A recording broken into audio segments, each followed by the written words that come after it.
வணக்கம் குழந்தைகளா. மலரம்மாவின் விடுகதைகள். இன்னைக்கு உங்களுக்கு ஒரு கதை சொல்ல போகிறேன். அது கேளுங்க. ஒரு 2 அண்ணன் தம்பிங்க இருந்தாங்க. அவங்க அப்பா இறந்த உடனே அவங்களுக்கு கொஞ்சம் சொத்து இருந்துச்சு. அது என்ன இருந்ததுன்னா, கொஞ்சம் வயல் இருந்துச்சு, ஒரு பசுமாடு இருந்தது, ஒரு தென்னை மரம் இருந்தது. இதை எப்படி நம்ம சமமாக பங்கிட்டுக்கணும் அப்படின்னு சொல்லிட்டு இருந்தாங்க. அண்ணன் என்ன சொன்னார், நான் சொல்கிறது தான் நீ கேட்டுக்கணும் அப்படின்னு தம்பிக்கிட்ட. சரி அப்படின்னு சொல்லி தம்பி ஒப்புக்கிட்டார். மாட்டில் முன்பகுதி உனக்கு, பின்பகுதி எனக்கு அப்படின்னாரு. சரி அப்படின்னு தம்பி ஒத்துக்கிட்டாரு. அதே மாதிரி தென்னை மரத்தில் அடிப்பகுதி பாதி வரைக்கும் உனக்கு, மேலே இருக்கிற பகுதி எனக்கு அப்படின்னு சொன்னார். அதுக்கப்புறம் தோட்டத்தில் வளையிற நெல் பயிரில் அடி வரைக்கும் உனக்கு, மேலே இருக்கிற நுனியெல்லாம் எனக்கு அப்படின்னு சொன்னார். சரி அண்ணா சரியாக பங்கிட்டுட்டாரு அப்படின்னு தம்பி பண்ணிட்டார். என்ன பண்ணார், காலையில் எழுந்து பசுவுக்கு வைக்கோல் தண்ணி எல்லாம் கொடுத்துட்டு இருந்தார். அப்போ கொடுத்துட்டு இருக்கும் பொழுது சரின்னு அண்ணன் பின்பகுதியில் இருக்கிற பாலை கறந்து அவர் எடுத்துக்கிட்டு போயிட்டாரு. தம்பி இதை வையப்பா பார்க்குறாரு, என்னடா இது அண்ணன் மட்டும் பாலை கறந்துட்டு போயிட்டாரே அப்படின்னு. அதுக்கப்புறமா அந்த தென்னை மரத்துக்கு தண்ணியெல்லாம் ஊற்றிக்கிட்டு இருந்தார். மேலே இருக்கிற தேங்காவை அண்ணன் பறிச்சுக்கிட்டு வந்துட்டார். அதுக்கப்புறமா என்ன பண்ணுறது, சரின்னு நெல் பயிரெல்லாம் பயிரிட்டு நல்லா வளர்ந்துட்டுச்சு. வளர்ந்த உடனே மேலே இருக்கிற நெல்மணிலெல்லாம் எனக்கு தான் அப்படின்னு சொல்லி அவர் எடுத்துக்கிட்டு அடி இருக்கிற வைக்கோலை தம்பிக்கு விட்டுட்டார். இப்போ தம்பிக்கு ரொம்ப வருத்தமாயிடுச்சு. நம்ம இவ்வளோ கஷ்டப்பட்டு பாடுபடுறோம், நம்மளுக்கு எந்த ஒரு பலனுமே இல்லையே, இதுக்கு என்ன செய்கிறது அப்படின்னு யோசிச்சுட்டு போயிட்டுருக்கார். அப்போது ஒரு வழியாக ஒரு நண்பர் வர்றார்.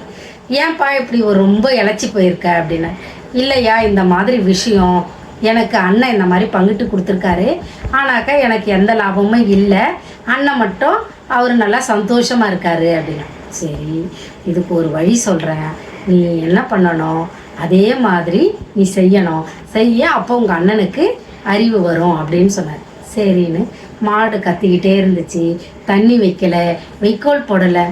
ஏன் வைக்கோல் போடல, ஏன் தண்ணி போடல அப்படின்னு அண்ணன் சத்தம் போட ஆரம்பித்தான். அப்போ அவன் சொன்னான், முன்பகுதி எனக்குன்னல, நான் வைக்கோல் போட்டால் என்ன, தண்ணி வச்சா எனக்கு என்ன, அது என்னுடைய பாகம் தானே, நீ பின்பாகத்துக்கிட்ட போய் கேட்டுக்கோ அப்படின்னா. இவன் தண்ணி வைக்கோல் போட்டால் தானே பசு பால் கறக்க விடும், அது பால் கறக்க விடலை. அண்ணனுக்கு ரொம்ப வருத்தமாக போச்சு, என்னடா தம்பி இப்படி பண்ணிட்டானே அப்படின்னு. அப்போது தென்னை மரத்துக்கு கீழே என்ன பண்ணான்னா, தண்ணியே ஊற்றுறதில்லையா தென்னை மரத்துக்கு, ஏன் தண்ணி ஊற்றுறதில்ல அப்படின்னு கேட்கும்போது, ஏன் மரம் நான் எப்படி ஒன்றா பண்ணுவேன், எனக்கு கீழே அதுக்கு உரிமை எனக்கு தானே அப்படின்னா. என்னடா இது தம்பி இப்படி பண்ணிட்டாரு அப்படின்னு போயிட்டு வயலுக்கு தண்ணி பாய்ச்சியான்னு கேட்டார். என் வயலுக்கு நான் பாய்ச்சினா என்ன, பாய்ச்சேன்னா உனக்கு மொனை தானே, மொனம் பகுதி நீ எடுத்துக்கோ அப்படின்னு சொல்லி விட்டுட்டாராம். அப்புறமா ஐயோ நம்ம செஞ்ச தவிர நம்ம இந்த மாதிரி உடனே பஞ்சாயத்து கூட்டினாராம், என் தம்பி இந்த மாதிரிலாம் பண்ணுறான் அப்படி. பஞ்சாயத்தில் இந்த விஷயத்தை எல்லாத்தையும் சொல்லும் பொழுது எல்லாரும் என்ன சொன்னாங்களாம், நீ எவ்வளோ ஒரு தவறு பண்ணியிருக்க, இந்த பசுவில் கொஞ்ச நாள் நீ பால் எடுத்துக்கணும், கொஞ்ச நாள் நீ வளர்க்கணும், இப்படி சமமாக எடுத்துக்கிட்டு இருந்தீங்கன்னா அவனுக்கு சமமாக இருக்கும், நீயும் சமமாக இருப்ப அப்படின்னு எல்லாரும் சொல்ல வரும்போது அண்ணனுக்கு ரொம்ப அவமானமாக போயிடுச்சான். நம்ம தப்பு பண்ணிட்டோம் அப்படின்னு உணர்ந்து தம்பிக்க சரிபாகமாக கொடுக்க ஆரம்பிச்சலாம். இதுதான் இந்த கதை.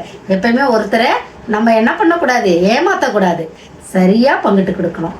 பாய் குட்டீஸ்.